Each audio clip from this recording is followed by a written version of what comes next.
guys, Dr. Carmen Bryant. Welcome back to my YouTube channel. This is Overcoming Narcissist Abuse. Thank you guys for all your support. And I'm trying to get myself together while I'm on camera. I'm sorry. But thank you guys so much for all your support. It is an honor and truly a privilege. I want you guys to know that I'm always thinking about you guys, and I'm always thinking of topics. And even when I have conversations with people, a lot of times I'm thinking of a topic and then it may be confirmed in a conversation with someone. And I usually always ask for permission. Can I use not your story? Can I use that topic? And a lot of times people give me permission to use the topic that we discuss. And so the discussion that I had today with someone was, when that narcissist obligates you to play a role in their lie. So let me tell you what I'm talking about. I'll say, what you talking about? Let me tell you what I'm talking about. So, they're compulsive liars. They live in a world of delusion. They live in this facade. They live in this world that when you look at, sometimes you just want to look at the back of their head while they're talking because they're telling a lie.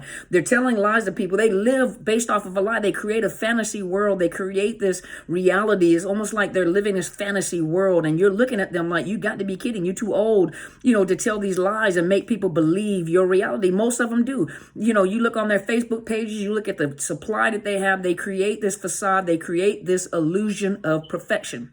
So I got a book called Unmasking the Illusion of Perfection, but they create this illusion of perfection, this facade. And when they have a partner or a supply, when they have a partner in the picture, they pull you in and obligate you to play this role. Now, let me tell you, most of you guys have been taught, in partnership and marriages that, you never talk about your partner. You don't talk about your partner outside. Your business is your business. That's true. Normal relationships, whatever normal is. But you have to remember that a narcissist takes everything that is considered to be normal and they just go way beyond normalcy. They just stretch it all out. And so you don't even know what's normal anymore. But, reality, and just like we teach young women or men teach, most men are not really like that. Most men are not type that really just tell all their business like that. Usually it's the women that talk a lot. But nevertheless, we do have men that actually talk just as much as women do. So don't get it confused, because they do it too, but and a lot of you guys know.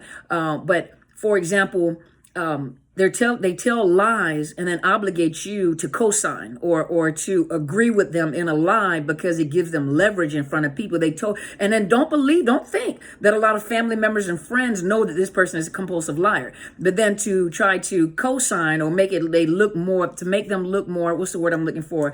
Believable, they'll force you to agree with them in front of people. So they'll tell this big lie, then turn around and look at you and like, isn't that right? And then you're like, no. And then they'll either cuss you out right there in front of everybody and humiliate you. So you are now anxious because now they're training you, because the next time they ask a question like that, instead of them thinking like, I'm not going to do that again, the next time I ask a question like that in front of people, you better co-sign, because even after I embarrass you in front of everybody, now you're going to be punished on the ride home, or now you're going to be punished in private. And so you are so anxious that you don't even want to be a part of the conversation. You don't even want to be around. And you can tell when they're lying because you tried to excuse yourself or get away. And what happens next? Isn't that right? And for most of you guys, you feel anxious, you feel obligated, so you just agree. And you're ashamed because you're embarrassed from the last time of what has happened. But now, you're losing your credibility because now they're looking at you like you're a liar, just like that person is a liar. Normally they associate couples, that one is just like the other. They see one, they assume that you're just like the narcissist, not realizing that you are two totally different people. So, for example, like in counseling, one individual person is the client. But when you bring a marital unit in or a family in, that unit becomes the client. So there is no separating, even though they're two separate people, two separate thoughts, but they're operating as one unit. The unit itself, the husband and a wife or the family, becomes one unit, one client. And so that narcissist will take it and just run on with that. Give you another example. The next time they bring it up and say, isn't that right? And you may say, you may not answer. And they're like, isn't that right? Because some of us have been trained, and then either you get a little wiser and say, that is not my conversation. That's a conversation between you and them. I'm not in that conversation. But answer the question. That's a conversation between you and them. Now, some of you guys already know you're going to get punished for that too. So either way it goes, you're not going to win, right? Now, number two, they'll go to the extremes. For example, I've witnessed this before, but they'll go to the extreme. Let's say that there's two guys competing for a girl, or two girls competing for a guy, or two girls competing for a girl, two guys compete, whatever it might be. two people competing for someone, right? And then one of them gets the person that they're competing or they're trying to get. And so you become that object because now they're flaunting you. I mean, it's not even like you exist. You're like an object. Now they're flaunting you to show off the fact that I won. I got him. I got her, right? Then they even go to the extreme because they've told a lie. So sometimes they tell lies, but they go back and have to make sure that they put the lie together so that whatever lie was told looks like reality. They'll do things like take pictures in front of other people's houses and post it on Facebook or social media. They'll do things like pose on people's cars, sit on other people's cars and take a picture on the car to pretend like it is their car. You know, they'll do things like make you stand on the other side of a car and pretend like they're on the telephone and you're looking like, what? And they'll text you on the phone so you have to look down because the person they're competing with is like walking around, so they have to make it seem like that is their car. I mean, these narcissists will go to extremes, especially the somatic narcissists. They will go to the extremes. They'll post pictures, you know, of them at a hotel. It may look like a condo and they'll say, look at what I've gotten, and look at this. And, you know, everything is always a big display. It's always a big show. It's always, I got to come around and they'll get a rental car. I know this sounds crazy, you guys. I know it does. They'll get a rental car and a lot of people say that's their car. Come on, y'all. Some of them are just some of you guys are just really shocked at how far some of these narcissists will go. And I guarantee there's going to be some stories underneath, underneath this video. But I'm telling you, and some of you guys like, oh my gosh, I thought it was just me. Oh my gosh, I thought I was just crazy. Oh my gosh, so I'm not the only one. No, you are not the only one. When you're dealing with a somatic, especially when you're dealing with like an overt somatic, that's on the lower scale, that is learning themselves and is going up the scale of narcissism, and could be going up the scales to get a greater, they're going through this transition. So some of the things that they do is just overtly obvious that is not your car. That's a rental car. That is not your contact. I mean, those are not your real eye colors. Those are contact lens because I wear contact lens. Or what do you mean you're taller than me? On your ID card, it says that you're like 5'1" and I'm 5'9". And you can see, obviously you can see that you and I are, one is taller than the other. But by the time they gaslight you, you're like, okay, I think you're taller than me.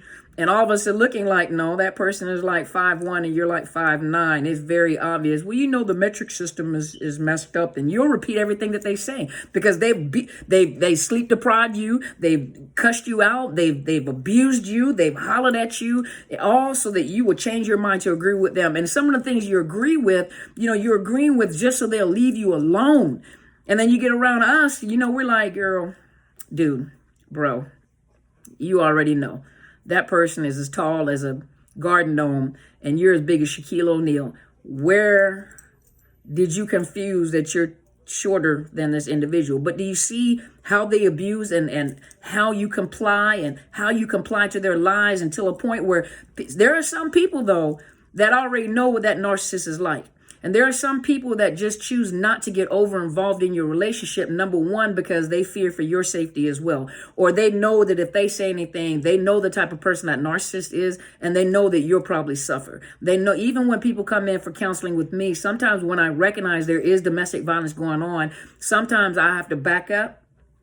And I have to just be compliant and agree because I know that when they leave out of my office, I know that the wife or the husband, I know that they're going to be abused. So sometimes I have to back out for the safety of the client. And sometimes your friends and people around you, is not that they believe what they see, it's just they know that for the safety of you, for your sanity, they'll back out and may not even want to be involved with you, do not want to be around you. And some of you find out after you leave the relationship, a lot of your friends and family will tell you like, I am so glad you left that fool, or, I never said anything because if you love them, then we love them too. That's between you and them. I just couldn't bear to watch this. And so I just, or I knew it all along. I was just waiting for you to wake up to see it yourself. And so don't think that everybody believes it. It's just sometimes people love you and respect you where they won't over involve themselves, or it's safer for you and that individual not to be around, because there are some people that are actually not afraid of the narcissist and they don't have no problem saying anything to the narcissist. But the problem is that you'll get punished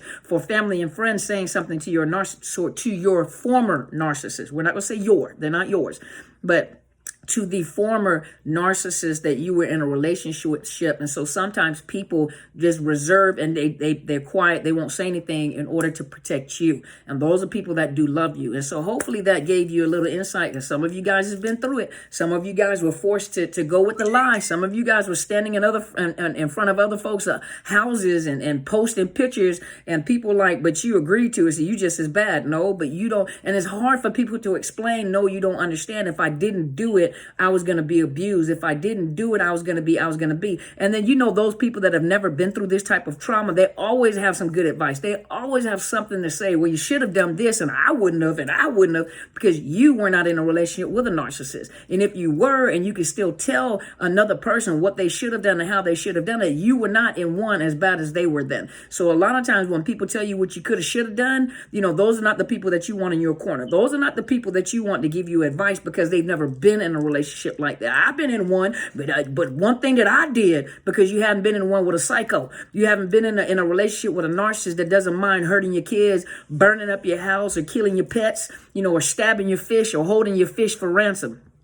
That wasn't funny. But at the same time, you guys, some of these people that you talk to, a lot of them have never experienced that. And then some people that may not have ever experienced that are good supporters. I may not have been through what you've been through. I understand domestic violence. I don't understand, but sis, brother, I got your back. Whatever you need, I got you. You see what I mean? Whenever you're ready, you tell me, because it may take a few times before you come out of it. But when you're ready, you let me know. And I'm just letting you know I love you. I just can't be around. I can't watch it, because what ends up happening is that cycle. And so every time you got caught up in that cycle, they're like, I'm not going to say anything, because as soon as you get caught back and hoover back into the cycle, then I become the bad guy. And so I don't want to break up our relationship. So I'm going to keep my mouth shut until you finally make up your mind not to go back. Because as long as you keep going back, you're always going to be the enemy. And that narcissist is always going to look at the person that helped you out of it as the enemy. And they'll find any kind of way to shut you off and get you away from your support system. So sometimes people that are kind of wise, that are in your corner, know when to say something, when not to say something, because when you really need them, they will be there for you.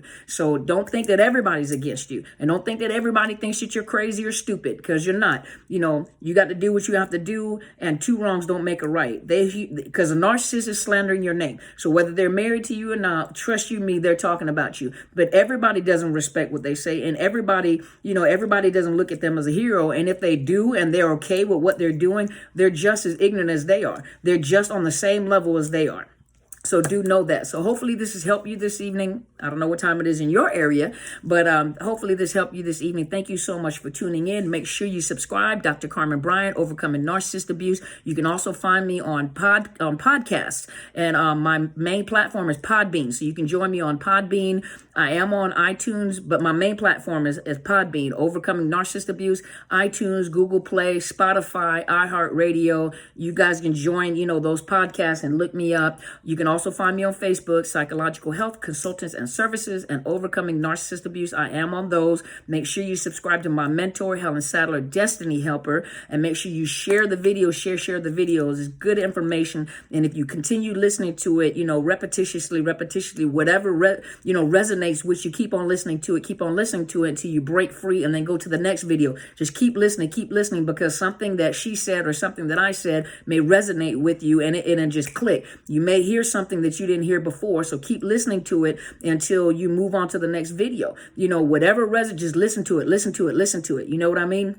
Eventually it'll get to a point, in all honesty, you get to the point where you really don't need to listen to me that often. You may come and check in and say hello, but you'll notice that you don't need the videos as much as you needed them at one point in time. That's okay. There's nothing wrong with that. That doesn't mean you don't like me anymore. Well, some of y'all don't like me anyway, but that doesn't mean that you don't like me anymore. It just means that you are beyond that now. You're healing. You're doing better. But remember, take the penicillin until it runs out. Don't stop taking it because you feel better. Keep on doing it until you feel your strength coming back. And thank you once again, those of you that are looking for counseling. Remember, I cannot provide counseling for those of you that are outside the state of Washington. So if you're looking for counseling, go look under BetterHelp.com/Dr. Carmen. And when you vet the counselors, don't look for someone that specializes in narcissist abuse, because some of them don't understand that terminology. But look for someone that specializes in trauma professionals, PTSD, psychological abuse, domestic violence, that type of stuff they understand, because that's what it is domestic violence. That's what it is. And that's what you're looking for. So betterhelp.com/Dr. Carmen, they'll give you a 10% discount. And not only will they give you a 10% discount, if you have some financial issues, you let them know when they do offer grants, and it's a nominal fee for you guys to seek counseling, online counseling. If you are in the state of Washington, I can provide you with online counseling. If you're outside the state of Washington, I only provide coaching services for you guys. So if you're interested, make sure you look for my information underneath the video on YouTube, Dr. Carmen Bryant at Outlook.com. And I will send you my fees. Make sure you order my book. It's Unmasking the Illusion of Perfection. You can find it on Amazon, and you can find it on Barnes and Noble, and you can get it, ebook, or you can get a Kindle, and download the book or have the book. Soon enough, I will get the inventory here in the house. I have not had the opportunity to get the inventory in, but I will get the inventory, and then you guys can order from me. And if you'd like to do that. Thank you so much once again for tuning in. Is there anything that I forgot? I think we're good. So thank you guys so much. You guys take care of yourself. Have a beautiful weekend. I'll talk to you guys on Sunday, and go. I don't know how to dance, y'all. Be great.